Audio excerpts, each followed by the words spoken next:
Hello everyone, welcome back to my YouTube channel and Facebook page. কী অবস্থা সবার? আশা করি সবাই ভালো আছেন। আর আজকের ইন্ট্রোটা শুরু হচ্ছে মেঘনা ব্রিজ থেকে। এখন আমরা যাচ্ছি চিটাগাংয়ের উদ্দেশ্যে। কালকে হয়তো কক্সবাজার যাব। তো আমাদের ট্যুরের প্ল্যানিংটা হচ্ছে এবার প্রথমে চিটাগাং একদিন স্টে করব, দেন হচ্ছে আমরা কক্সবাজার রওনা দিব। চিটাগাংয়ে 1 রাত, কক্সবাজার 2 রাত, এই প্ল্যানিং হয়েছে আমাদের। আর এইখানে আসলে বরাবরই আমার কাছে অনেক সুন্দর লাগে। এই বামপাশের ভিউটা অনেক বেশি জোস। এই ভিউটা দেখার জন্য মেঘনা ব্রিজে সকালবেলা আসা আজকে। ঘড়িতে সময় হচ্ছে 8:30। এখন আছে মেঘনা সেতু। এখন যাচ্ছি চিটাগাংয়ের উদ্দেশ্যে গাইস। আপনারা অনেকে বলতে পারেন যে আমরা কেন দেরি করে বেরোইছি। তো আমাদের কোনো তাড়াহুড়ো নেই, আমাদের একদম রিল্যাক্সিং একটা ট্যুর দেওয়ার জন্য বেরোইছি আজকে। ম্যাক্সিমাম সময় এই রাস্তা আমরা রাতের বেলা রাইড করি। তো রাতের বেলা রাইড করলে এই সৌন্দর্যগুলো দেখা হয় না আসলে, বাট রাতের বেলা একটা অন্যরকম ফিল আছে। এই রাস্তায় বাইক চালাইতে কত ভালো লাগে দেখেন। বাইক 100 চলতেছে, বাট বোঝা যাচ্ছে না যে 100 স্পিডে আছে। এই রাস্তা দিনের বেলা একটা প্রবলেম হচ্ছে সিএনজিগুলা, ওরা ম্যাক্সিমাম টাইমে উল্টা আসে পাশ থেকে বা অটোরিকশা। আর কুমিল্লা পর্যন্ত একটা মাইক্রোবাস পাওয়া যায়, এই মাইক্রোবাসগুলো সবসময় উল্টাই আসে, ওরা উল্টাই যাত্রী চালায়। ওরা যাত্রী নেয় সবসময় উল্টাই চালায় ওরা। তো দিনের বেলা রাস্তায় যদি এই রাস্তায় আসেন, অবশ্যই এই বামে সার্ভিস লেনটা খুবই সাবধানে খেয়াল করে চালাবেন, তাহলে আর কোনো সমস্যা হবে না ইনশাল্লাহ। আর ফেনী মাত্র 50 কিলো সামনে। ফেনীতে আমাদের এক ভাই ব্রাদার ওয়েট করতেছে আমাদের সাথে মিট করার জন্য। তো ওনাদের সাথে দেখা করে তারপরে আমরা চিটাগাংয়ের উদ্দেশ্যে রওনা দেবো। অনেকে বলতেছিল যে তেল পাবেন না, তো আমাদের ট্যাঙ্কে এখনও ফুল, মানে ট্যাঙ্ক ফুল করছি 100 কিলোতে, আবার 100 কিলো চালাই ফেলছি। সামনে ফেনীতে যাওয়ার পরে হয়তো আবার ভরে নেব। কিছু কিছু পাম্পে তেল দিচ্ছে, আবার অনেকগুলো পাম্পে তেল দিচ্ছে না, মানে পাম্পেই বন্ধ, তেল দেবে কীভাবে। তো অনেকে বলতেছিল যে ট্যুরে গেলে তেল পাবেন না, হ্যান ত্যান। তো এই ঝামেলাগুলো আপাতত নাই। আর এই গাছপালার নতুন নতুন পাতা বেরোয়েছে গাছের, অনেক সুন্দর লাগতেছে এগুলো দেখতে। রাস্তা একদম ক্লিন, সুপার ক্লিন, খুবই সুন্দর। আজকে চালায় খুবই ভালো লাগতেছে। আর ওয়েদার আমাদের ফুল সাপোর্ট দিচ্ছে, রোদ নাই বৃষ্টি নাই, একদম সুন্দর। আপনারা ভিডিও দেখলে বুঝতে পারবেন যে ওয়েদার কতটা সুন্দর আজকের। Just look at this road, এত সুন্দর রাস্তা ভাই। চিটাগাং হাইওয়েতে এর আগেও চালাইছি, বাট এবার খুবই ভালো লাগতেছে, বিকজ দিনের বেলা চালাচ্ছি। যতবারই গেছি এখানে মোটামুটি রাতেই গেছি, দিনের বেলায় এরকমভাবে যাওয়া হয় নাই। রাস্তা একদমই জোস, একদম ফ্রেশ, আর গাড়ি একদমই কম। আজকে হচ্ছে ঈদের সেকেন্ড দিন। সামনে স্পিড গান নিয়ে না দাঁড়ালেই হয়, যে স্পিডে চালাইতেছি। পুলিশ যদি স্পিড গান নিয়ে দাঁড়ায় তাহলে মামলা নিশ্চিত। শীতের শেষ, বৃষ্টির শুরু, পুরা গাছপালা ওদের নিজস্ব জীবন ফেরত পেয়েছে আবার। একদম সবুজ, কচি কচি পাতা, আর এখন রোদ নাই, খুবই সুন্দর লাগতেছে রাস্তাটা। ফাইনালি ফেনী চলে আসছি আমরা। এই হচ্ছে ফেনী মহিপাল ফ্লাইওভার। তো ফ্লাইওভারের সামনেই দাঁড়াবো একটু। তো দেখেন একটা ভাই ব্রাদার আছে, ওনার সাথে দেখা করে তারপরে আমরা চিটাগাংয়ের উদ্দেশ্যে রওনা দিব। নোয়াখালী ডানে, ফেনী বামে, চট্টগ্রাম সোজা।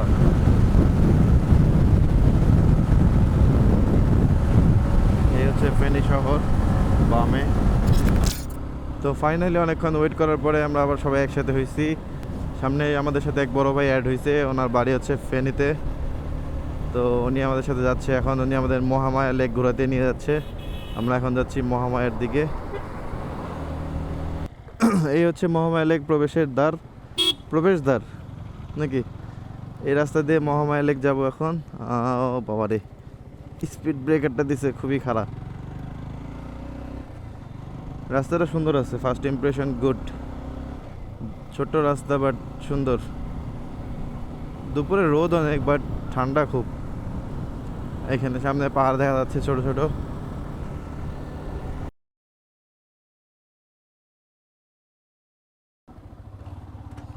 এই হচ্ছে মহামায়া লেক। আমরা বাইক নিয়ে ভিতরে যাচ্ছি। এখানে একটা সিস্টেম আছে বাইক নিয়ে যাওয়ার। তো বাইকের খরচ হচ্ছে 130 টাকা যদি বাইক নিয়ে ভিতরে যাইতে চান, আর হচ্ছে মানুষের জনপ্রতি টিকিট আলাদা। তো বাইক নিয়ে আসছি, খুবই ভালো লাগতেছে ভাই। বাইক রেখে আসলে আসলে এই জায়গাটা অনেক দূর, লেকটা তো ভালোই দূরে, আর এখানে আপ হিল দেখা যাচ্ছে। ওয়াও, হেঁটে যাইতে অনেক কষ্ট হবে, এখানে আপ হিল আছে। তো ওই হিসাবে আমাদের বাইক নিয়ে এসে ভালোই হয়েছে। যারা দূর থেকে আসবেন অবশ্যই বাইক নিয়ে ঢুকবেন ভিতরে, কারণ বাইক ওইখানে রাখা এত একটা সেফ মনে হইলো না। আর বাইকেরা তো অবশ্যই বাইক নিয়ে আসবেন। ইবাদতখানা, ওয়াও, এখানে একটা সুন্দর মাঠ আছে। ইমপ্রেশন জোস ভাই, অনেক সুন্দর। এখন পাহাড়ে উঠতেছি, ওয়াও, মনে হলো যে মেঘের উপরে উঠলাম। ওয়াও, মাশাআল্লাহ, অনেক সুন্দর। বিকেলবেলা আসলে মানে আরো সুন্দর লাগতো বেশি। যাই হোক, এখন ভিউ ভালো আসবে, কারণ দুপুরবেলা ক্যামেরাতে ভিউ সেই আসে একদম। এই হচ্ছে মহামায়া লেক, এই হচ্ছে আমাদের মহামায়া লেক। দেখেন গাইস, অনেক সুন্দর, অনেক মাশাআল্লাহ, সেই একটা ভিউ আসতেছে। ফাইনালি মহামায়া লেক আসছি। মহামায়া লেকে আসার পরে আমরা এখন পাহাড়ে উঠতেছি। এই দেখেন কেমন পাহাড়, ক্যামেরাতে বোঝা যাচ্ছে কিনা জানি না। ওরে বাবা, জীবন বেড়ে যাচ্ছে। এই হচ্ছে আমাদের রাসেল ভাই। কি খবর ভাই? পুরো আফিল ভাই। ভাই কই আসছেন বলেন? কেমন লাগতেছে আসার পর? অস্থির, খুব ভালো লাগতেছে। এর আগেও আসছি আমি। ও, বাইক নিয়ে উঠলে মনে ভালো হতো, বাট বাইক নিয়ে ওঠানো যাবে না, কারণ এখানে সিঁড়ির মধ্যে লক লাগাই দিছে, আপনাদেরকে দেখাইছি। ও, মেন্টাল হেলথের জন্য আসছিলাম, ফিজিক্যাল হেলথের সমস্যা হয়ে যাচ্ছে গাইস। উঠতে পারতেছি না ভাই, ক্যামেরাতে পায়ের কাপ টাপ টানতে ধরছে, বা লেগস ডে হয়ে গেছে আমার। উফ, কেমন ডাউন এটা বোঝা যাচ্ছে না ক্যামেরাতে। আলট্রা ওয়াইড মাত্র অর্ধেক আসছি। এই পাশে আরো আছে উপরে। ভাই অনুভূতি কি ভাই উপরে? भाई पेटा कोई मैं ਹੱਸਦੇ ਚਿਹਰਿਆਂ ਦਾ ਮਤਲਬ ਇਹ ਨਹੀਂ ਹੁੰਦਾ ਕਿ ਉਹਨਾਂ ਨੂੰ ਕਦੇ ਕੋਈ ਤਕਲੀਫ ਨਹੀਂ ਹੁੰਦੀ। ਉਹਦਾ ਮਤਲਬ ਇਹ ਹੁੰਦਾ ਕਿ ਇਹਨਾਂ ਨੂੰ ਤਕਲੀਫਾਂ ਨਾਲ ਡੀਲ ਕਰਨਾ।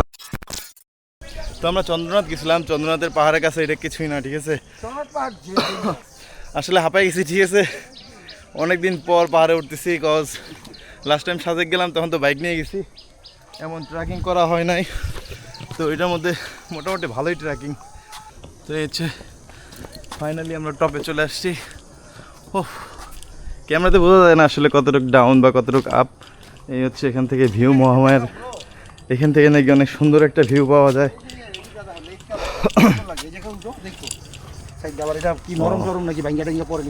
মাশাআল্লাহ, মাশাআল্লাহ, ক্যামেরাতে বোঝা যাচ্ছে কিনা জানি না, বাট রিয়েল লাইফে চোখে অনেক সুন্দর লাগতেছে আমাদের। ওয়াও। তো ফাইনালি একটা টপে আসছি। এই টপে আসার পরে পিছনে একটা ভিউ আছে, তো এই ভিউটা আপনাদেরকে দেখাই। এই হচ্ছে এই সাইডের একটা ভিউ, মাশাআল্লাহ, ঝিঝি পোকার ডাক শোনা যাচ্ছে। রাসেল ভাই, এখানে আসার পরে কেমন লাগতেছে? অস্থির, খুব সুন্দর একটা জায়গা, সুন্দর একটা ভিউ। তুমি সাজেক সাজেক একটা ভাইব আসতেছে না? কিছুটা বান্দরবান, কিছুটা সাজেক ভ্যালি। ভাই গরিবের সাজেক বলা যায় এক কথায়। যারা লো বাজেটে সাজেক ভিজিট করতে চান তারা এখানে আসতে পারেন। সাথে হচ্ছে লেক ভিউ পাবেন, সেই একটা প্লেস।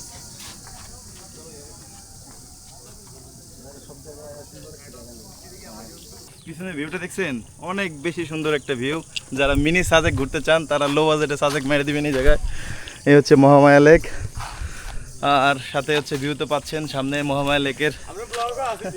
তো ভাইয়ারা নিচে গেছিল ঝর্ণা দেখার জন্য, ঝর্ণা নাই ভাই, এখন অফ সিজন, ঝর্ণাতে পানি নাই আর কি। তো ওনারা বলছে তাই আমরা যাই নাই নিচে। বাট মহামায়া লেকে অনেক বেশি সুন্দর, যেটা থিঙ্ক করছিলাম তার থেকে বেশি সুন্দর। ভাই ইঞ্জিন ব্রেক ধরে নামেন ভাই, হাতের ব্রেক পায়ের ব্রেকে কাম হইব না। হ্যাঁ, পুরোপুরি ইঞ্জিন ব্রেক দিয়ে নামতেছে রাসেল ভাই, আমিও নামতেছি। যে আমার পিলন দেখেন, ও ইঞ্জিন ব্রেক করার চেষ্টা করতেছে কিন্তু কাজ হইতেছে না।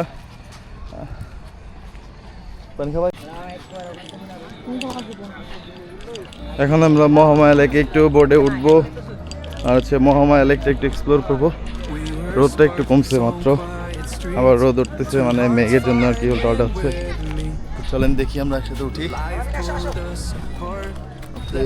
এই হচ্ছে আমার চাচুরা উঠে গেছে, উঠতেছি। বাবু তুমি উঠাবা?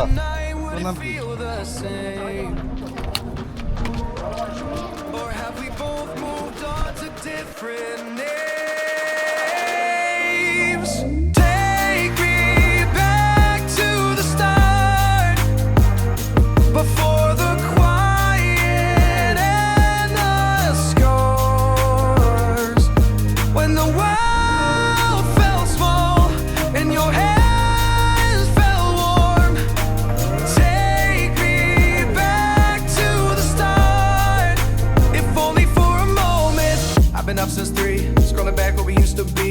Half truths in this late night chat, both of us knowing what a lie that. Funny how we talk like we're fine, but your name still lives in my rhyme. Take me back to the start, before the quiet and the scars. Take me back to the start. Finally আমরা এখানে চলে আসছি। আমরা এখন ঝর্ণার দিকে যাচ্ছি। সামনে ঝর্ণা আছে নাকি একটা। 20 মিনিট টাইম দিয়েছে আমাদের, তো আমরা একটু ঝর্ণার দেরি দেখে আসি। এই হচ্ছে ওই রাস্তা দিয়ে আসছি আমরা। এই হচ্ছে ঝর্ণায় যাওয়ার রাস্তা। তো জঙ্গলের মাঝখানে যাচ্ছি এখন।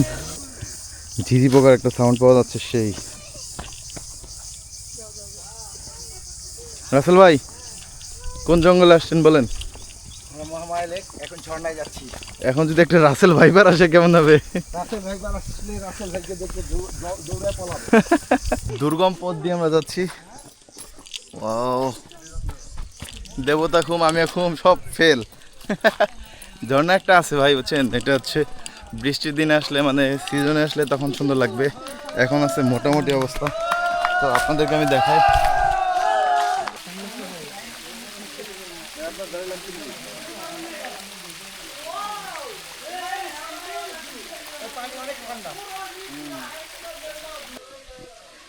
এই হচ্ছে মহামায়া ঝর্ণা। এটা মোটামুটি অনেক সুন্দর। হচ্ছে একটা জিনিস যেটা আমরা জানি, সব কিছু একটা সিজনেই সুন্দর। শুকে থাকলে ভূতে গেলা ওই দেখেন ক্যামেরাতে টানি ছাড়ো। তো আমরা ফাইনালি চলে আসলাম। এই হচ্ছে ল্যান্ডিং জোন। ও ও ও ও তো ফাইনালি এখান থেকে বেরোয় যাচ্ছি আমরা। অনেক মানুষ আসতেছে, ওরে আল্লাহ, একদম ভালো একটা সময় আমরা ঘুরে গেলাম। তো আমরা যখন আসছিলাম তখন দুপুর টাইম ছিল, এত মানুষ ছিল না এখানে। তো এখন অনেক বেশি মানুষ হয়ে গেছে গাইস। আসলে ঈদের সময়, তো ঈদের সেকেন্ড ডে আজকে, তো এর জন্য মানুষ বেশি হবে, এটা স্বাভাবিক।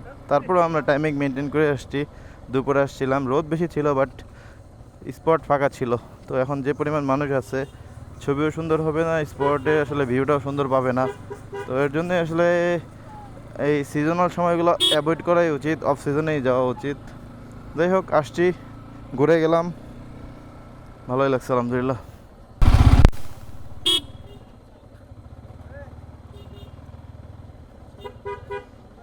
যে পরিমাণ মানুষ আসতেছে এখন, তাহলে আমার সে খুলে দাও ব্রো। হ্যালো, মাশাআল্লাহ, তাকায় আছে আমাদের দিকে। ভালো থাকেন ব্রো। এই কি করতেছেন ভাই? দিছিলেন একবারে। তো ফাইনালি বেরোয় গেলাম। এখানে হচ্ছে বাইক পার্কিং করলে আপনারা পার্কিং করতে পারেন, বা চাইলে বাইক ভিতরে নিয়ে যেতে পারেন। আমি বলবো যে অবশ্যই বাইক ভিতরে নিয়ে যাবেন, কারণ যারা বাইকার, বাইকটাই হলো সব কিছু। Look at this road. এই পাহাড়গুলা যদি ক্যামেরা বোঝা যায় তাহলে 100 ভিউ আছে এখন। আর এই রাস্তাটা অনেক বেশি সুন্দর। এখন যাচ্ছি আমরা চিটাগাংয়ের দিকে। আজকে আমরা চিটাগাংয়ে স্টে করবো। এখন ঘড়িতে সময় হচ্ছে 5:50 মিনিট। তানে আসলো 2 বারে রাইড করে এলো। তো ফাইনালি বাইজিৎ লিংক রোডে, কালকে সকালে আবার আসবো।